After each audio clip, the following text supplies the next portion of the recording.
Hello everyone and welcome to another Customer Service Champions training video. My name is Tal Schnell. I'm your customer service mentor, coach, and speaker, and I'm so excited to share with you a topic that can really make an impact on many relationships with your customers, external customers, and internal customers.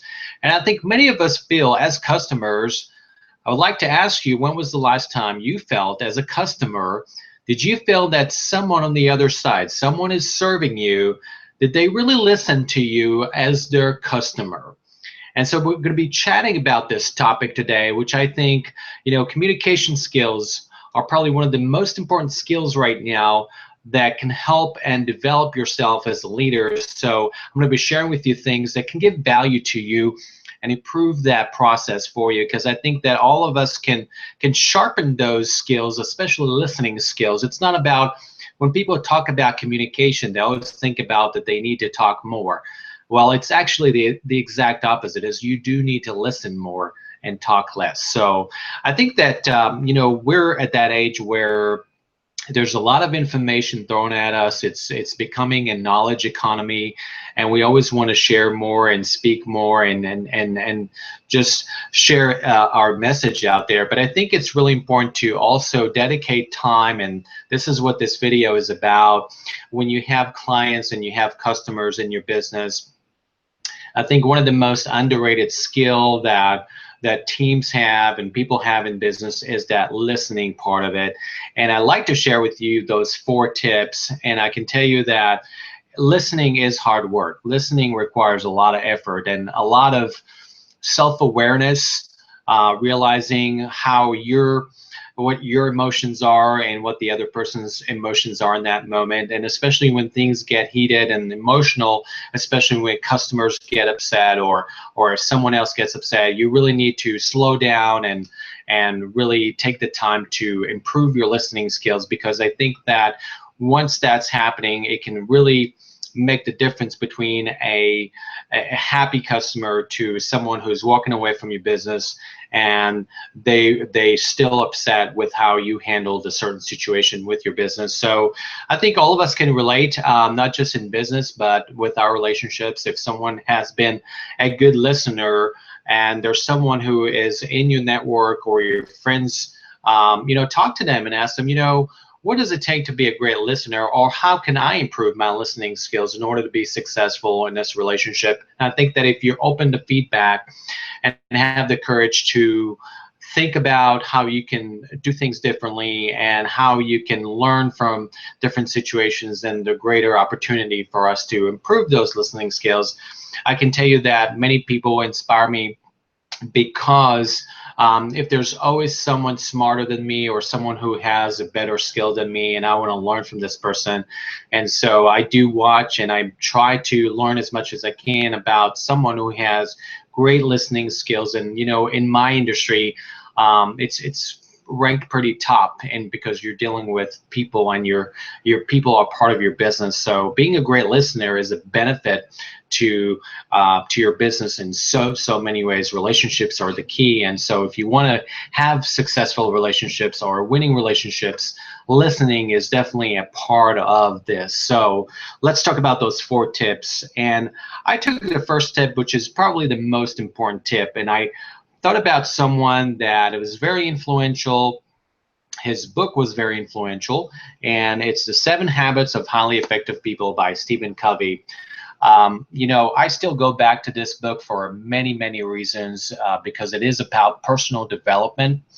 And one of the chapters in the book is talking about, my first tip here is seek first to understand and then to be understood. And I know it sounds cliche and many people quote that, but what is it about that you're trying to do with that tip is you're trying to find out what's going on with the other person's, what is their narrative, what is their story, what does their world looks like from their point of view. So you're not trying to have them understand you, you're trying to understand them. And really what this is all about, as you dig into it, is about having empathy.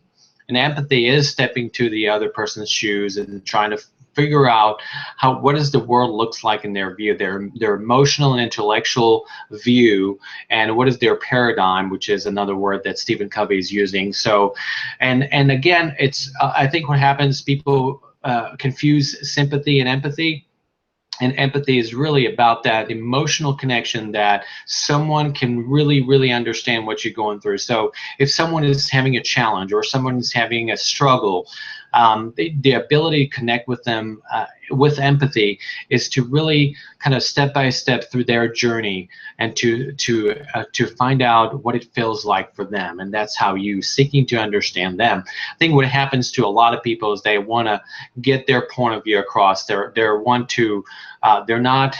have the intention to understand. They have the intention to reply and put their communication out there. So it's really important to slow down and let your mind be curious when you're doing that.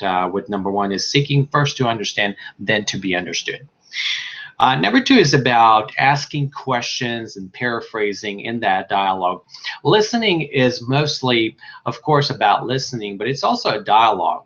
And that consists of questions to understand better, to paraphrase what they're saying, so that way you can really, really have empathy with them. If I don't know if you ever sat with someone or talked to someone and you had a struggle, you had a challenge, and what happens there is that they truly walk through that with you by asking questions, by paraphrasing what you said, and if everything sounds right, then they got you. You know, a lot of people say, you know, this person got me. You know, they were able to get what I was saying, or they were able to get how I feel. And so those little things, they're big things, because that's how you want to connect with them emotionally and intellectually, is to do that. Tip is helpful because you're trying to understand them. But in order to get to that point, you have to have those probing questions, but not too intrusive questions, and try to play the story. How does that work, and so forth and so on, that you can really, really hone down what that feels like for them. Number three is about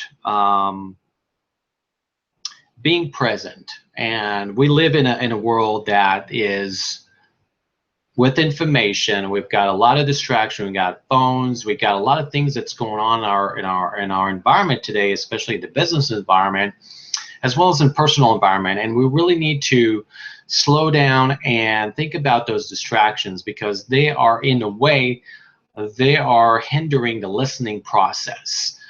So if you get distracted, or you have notifications on your phone, or you have things on your computer, and someone is having a conversation with you, that can be pretty distractive, and doesn't allow you to pay attention as much as one would, to be there with that person and really, really take the time to be present with them and listen authentically and really be in that conversation. Showing up and being in that conversation is key. So that's number three. And really what you're doing that is that that I haven't really talked about, is to really understand their needs.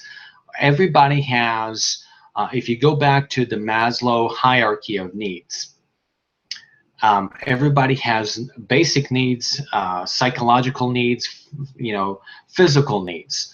But remember that sometimes the reason people are upset or they're angry is that one of those needs, or maybe two of those needs, or maybe three of those needs are not met. And when that happens, you got to figure out which one of those needs I really need to see what I can help with. And I think that that's what it goes back to, is understanding not just the person, but there are those needs, and finding out how we can really key on those and get those needs and address those and help those needs there. So number four is listening to what's not being said in the conversation. And this is about reading the body language, which is a huge part of listening. And there's a difference between listening on the phone, or listening online, or listening in person. When you're doing that, I think nonverbal cues will give you a lot of cues that you need in order to see if that person is angry or upset, or they're happy, or they're joyful, or they're grateful. Whatever those needs are, you can assess them also based on nonverbal cues. And I think that's a topic that's not being discussed as much as its importance, and also understanding your nonverbal cues on how you're listening. So if you're listening in a way that shows impatience, or you're distracted, or you're in a hurry, then it comes across as you're not being a great listener. So those are the 4 tips that I thought about, and obviously each one of those is a great area to expand our knowledge and to develop those skills and connect with people better, because listening is a huge part in communication, and the people who do it well, I really applaud them for it. I think it really requires a lot of emotional intelligence, self-awareness, and recognizing the feelings and the emotions and of other people, and try to read them in a way that is helpful to them. And once you do that, I know I can tell you that the people that, and I think you can go back to your experience, that when you listen very well, you get that feeling. You get that feeling that the other person is saying, you really get me. You really understand my needs. You really understand how I feel. And so when that happens, you knew that experience was a good experience for you and the other person. So, and that involves, as I said in the beginning of the video, that involves efforts, self-knowledge, self-reflection, and a lot of hard work. I mean, it is requiring you to really pay attention and learn from those moments, because all of us can be better listeners, and all of us can serve our customers better. So thank you so much for watching this video. I really appreciate the positive feedback I got recently. It really helps to navigate my journey to the next level with these training videos. So if you have any suggestions or comments for me, feel free to share those below, and I would love to discuss with you further if you're interested in adding value to your customer experience today. Have a great day.